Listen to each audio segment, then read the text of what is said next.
What would happen if you started dancing and simply couldn't stop until you died? This isn't a horror movie, it's the true story of the dancing plague of 1518. On the 14th of July, in a narrow street in Strasbourg, a woman named Frau Troffer left her house and began to dance frenetically. Without music and without reason, just a violent and silent dance that lasted 6 days straight.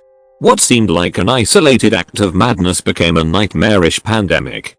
By the end of August, 400 people were spinning under the scorching sun. But don't picture a party.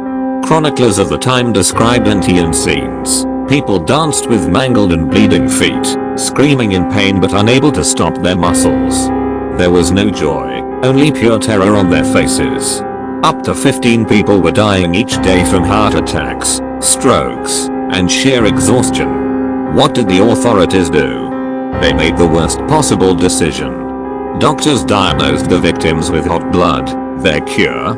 Force them to keep dancing. They built a wooden stage and hired musicians to play day and night. They believed that if they drained the body's energy, the illness would disappear. It was a fatal mistake that only fueled the frenzy and increased the number of corpses in the streets. What really caused this? Here's where it gets weird. The fungus theory.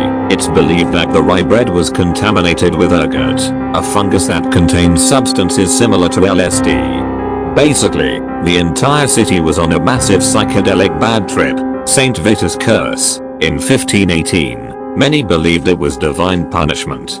Superstition held that if you angered Saint Vitus, he would condemn you to dance until the end. Mass hysteria. The most widely accepted theory today is that extreme stress from hunger and disease triggered a massive psychogenic trance. As mysteriously as it began, the dancing stopped months later when the survivors were taken to a sanctuary. To this day, modern medicine still cannot explain how hundreds of people were able to endure such physical exertion without collapsing within minutes. And you, after hearing this, would you dare to take the first step?